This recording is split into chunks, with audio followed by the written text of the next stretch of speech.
by contractions in the uterine wall. Mild discomfort? So I take it you've had one of these Braxton thingies? But everything is normal? Absolutely. And there's no danger to her or the baby? No. Contractions can be unnerving if you don't know what they are, but she's fine. Thank you, doctor. Hey, I'm fine. You sure? Yes. I got half a mind to contract that doctor's uterus, though. Mild discomfort. What happened? It's something called Braxton Hicks contraction. Oh. Thank God, that's no big deal. Most women don't even feel them. Okay, no uterus, no opinion. I was having a conversation with my mom, which ended with her questioning why men become gynecologists. After all, how can they ever truly understand the female body and pain? The question might sound inherently flawed. Doctors don't usually relate to a patient's problem. Yet my mom's question stemmed from a point of uneasiness. Are there implications related to male gynecologists? And if so, do they hinder their ability to treat and innovate in favor of women? Let's take a look at Cronenberg's Dead Ringers and how the film explores the extremities of male doctors involved in such a female-centered field. Beverly commissions an artist to create the surgical instruments he designed. Calling the tools unorthodox would be an understatement. They look like claws, spines, medieval torture devices. They embody the twins' self-absorption. Their purpose was never to understand the female body or ease women's pain, but rather to showcase the twins' own greatness. This is further emphasized later on, when the instruments end up on the gallery display of the artist who made them. An inevitable progression, the tools are self-made trophies. Each step they take to seemingly progress women's research is a mere display. The tools echo how science and male doctors perceived the female body as foreign, attempted to enforce intimidation, aggression through inhumane surgical instruments.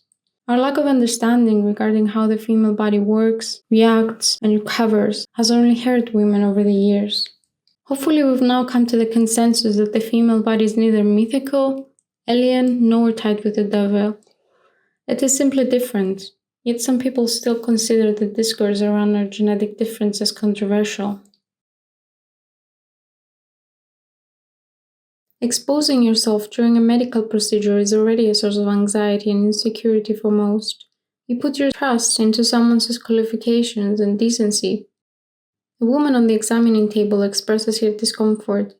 Elliot blatantly dismisses her, floods her with guilt, and accuses her of doubting his methods. She was simply expressing herself regarding tools meant for her in the first place, and his reaction? To take offense.